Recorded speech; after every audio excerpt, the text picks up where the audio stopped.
I came from nut and bolt automobile industry. I didn't have any inkling about the behavior, soft skills, other things.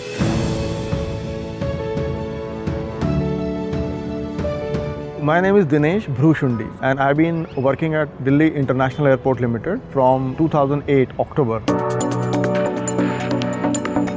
When I came in, the organization did not have a service culture. It consists of perhaps all the caste and creeds, all the beliefs, all the languages are spoken there, and the age groups from 18 to 65, 70. And it was very, very difficult to get all these people put on the same track of service centricity.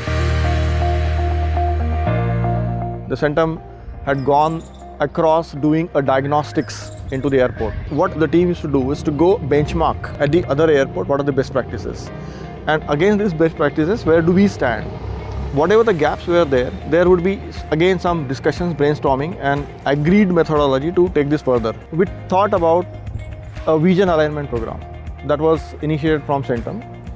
It was called Turning Sand into Gold. The sand is a representation of mortar, cement, glass, etc., which goes into the building, and the gold was like heart. Despite building a monumental structure of T3 which came later, how do we ensure that we put heart and soul into that? We came out with a strategy, alight to delight. How do you make sure that the passenger who alight, they are put to a delight? It was again a three-pronged approach which was there. The classroom sessions, the single point lesson, and the third one was OJC or on-job coaching. In 2008, we were at 124 with a meager rating of something like about 3.15 on a 5 scale. And then by about 2011, we are 6th rank.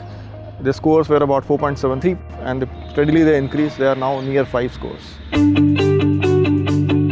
In the process of my association and the contribution into the Centum learning journey, I have been influenced a lot. The model which has been deployed at Delhi Airport, I firmly believe that Centum has capability to replicate it at any airports in India. So if I am asked that ultimate question, will you recommend Centum learning? Without a flash of eyelid, I would say yes, I will.